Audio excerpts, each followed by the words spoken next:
3, 2, 1, olhos abertos, vamos embora fazer aqui mais uma questão. E é o seguinte, essa questão, na minha concepção, ela foi a mais difícil da prova, mas ela agrega muita coisa para nós, tá? Então vamos embora, vamos concentrar aqui e tentar ser um pouco mais direto.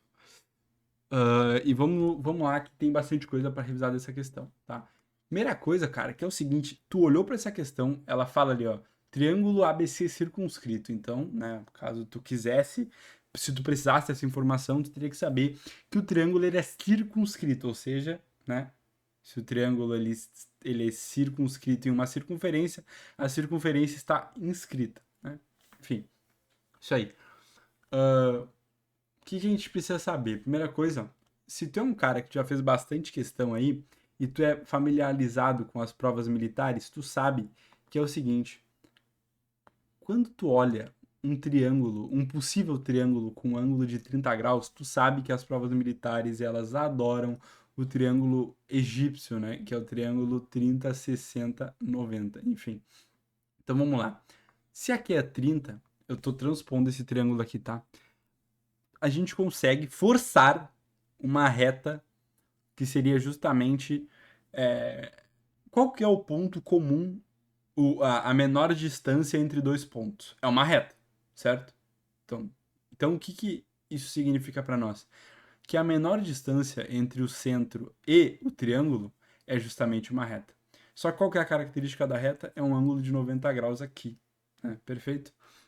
Então, se a gente consegue identificar que aqui é uma reta entre o centro e o ponto tangente a essa circunferência, aqui vai ser o raio, que é 3, tá?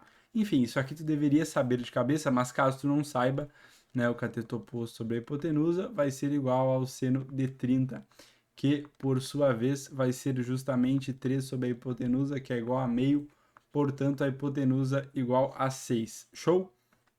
É isso. Caso tu esteja alguma dúvida aí, bota nos comentários que eu vou te responder com muita alegria, perfeito? Aqui é 6, tá? Aqui é 6. Isso não vai interessar para nós, eu não sei nem porque que eu fiz isso, porque na realidade a gente quer o perímetro, né?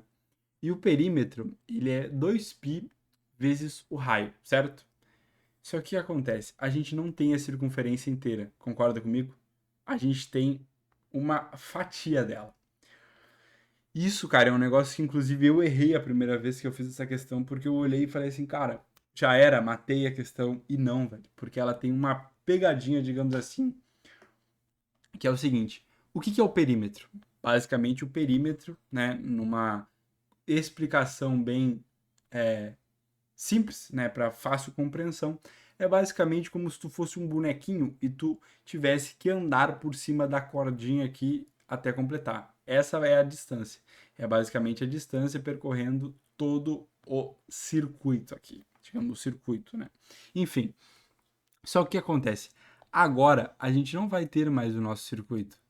A gente vai ter o nosso circuito quebrado, digamos assim. Então, ó, para nós podermos percorrer todo o circuito, não é só andar por cima dele agora. A gente vai ter que andar para dentro dele e depois sair. Então, além da gente fazer meio que uma porcentagem do nosso circuito, a gente vai ter que adicionar esses dois raios aqui, ó. Tu entende? E aí que tá o X da questão, cara, porque quando tu faz isso a primeira vez, possivelmente tu vai errar por falta de atenção, de entender que esse detalhezinho, e existe uma resposta para caso tu se esqueça desse detalhezinho. Enfim, eu já vou colocar dois raios aqui já para melhorar a nossa questão e eu vou trocar as informações aqui. O raio é 3, né? E o nosso π é 3,14, mas a gente não quer todo o perímetro, né? A gente quer uma porcentagem desse perímetro. E para a gente poder achar uma porcentagem desse perímetro, a gente precisa achar esse ângulo aqui, ó. Perfeito? Por quê? Se a gente acha esse ângulo aqui, a gente consegue fazer uma porcentagem entre aspas, que seria o quê? Seria pegar a parte que eu quero sobre a parte total. E essa fração aqui, ela vai nos dar justamente a fração que a gente quer dessa circunferência. Então, o total a gente sabe que é justamente o 360, e agora a gente precisa calcular esse ângulo aqui. A gente não tem esse ângulo aqui, mas a gente consegue forçar algumas coisas para que a gente consiga achar esse ângulo aqui de dentro e com ele achar o ângulo de fora. Porque esse ângulo aqui mais esse ângulo de fora, x mais y no caso ali, tem que ser o nosso 360. Então, se a gente acha o ângulo x, a gente acha o ângulo y. Perfeito? Então, vamos lá.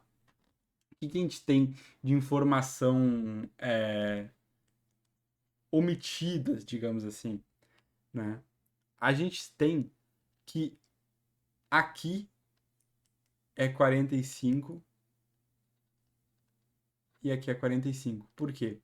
Pelo teorema do bico, que é justamente quando a gente tem uma circunferência dentro de algum triângulo,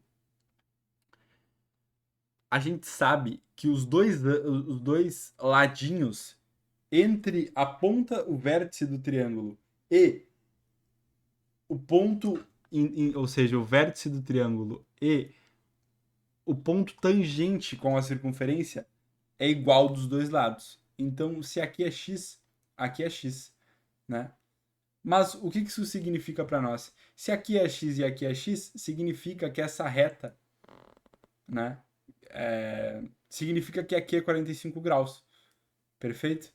Enfim, não vou ficar desenhando o triângulo dentro, mas uma das consequências desse teorema do bico é que aqui seja 45 e aqui 45, até porque ele passa exatamente no centro da nossa circunferência, beleza? Qualquer dúvida aí pode colocar que eu respondo.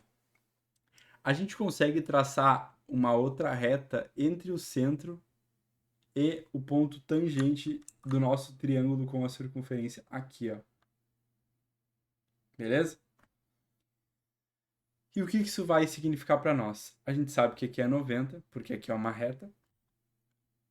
Por consequência, aqui a gente vai ter um outro ângulo de 45 graus, porque aqui a gente forma um triângulo retângulo.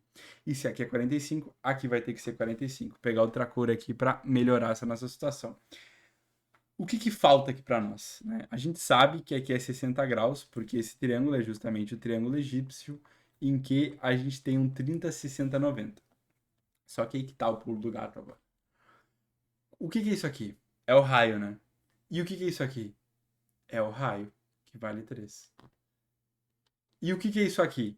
Pelo teorema do bico, essa distância aqui entre o ponto tangente, a circunferência e o vértice. Vou botar que vale y.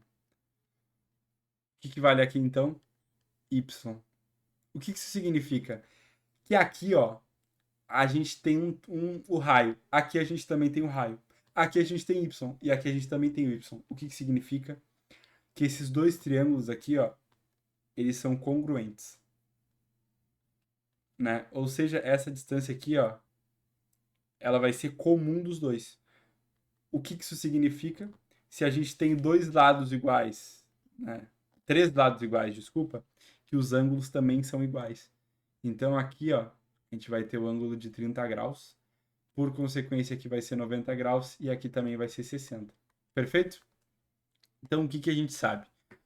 A gente sabe que esse ângulo aqui que a gente tinha chamado de y vale 105. Portanto, 105 mais y tem que ser igual a 360. A gente tinha chamado de x, desculpa, o y é o de fora. A gente sabe, então, que y é igual a 255. Perfeito? Vamos lá. Quando a gente colocar essa fração aqui, né, a gente vai achar, justamente eu anotei aqui já para não precisar estar revendo, né, essa conta incrivelmente chata aí, a gente sabe que essa conta vai dar justamente o nosso 13,345, que é justamente o que está na alternativa C, beleza? Ó, então, isso aqui, vezes 255 sobre 360, isso aqui tudo vai dar justamente os 13,345, mas não é isso que a gente quer, né? A gente quer o perímetro todo. E para poder achar o perímetro todo, a gente vai precisar adicionar esses dois raios aqui, que a maioria das pessoas eu acredito que não adicionou. Portanto, o nosso gabarito, na verdade, é letra D, 19,345. E essa questão salafrária garante que tirou muita gente da jogada aí, beleza? Enfim, qualquer dúvida aí, estarei disponível no comentário para vocês. Sigam a gente no Instagram. E é isso, um beijo para vocês. Comentem aqui, deem dicas para mim poder estar melhorando aí o conteúdo para vocês, a explicação e tudo mais. Um beijo e olhos fechados.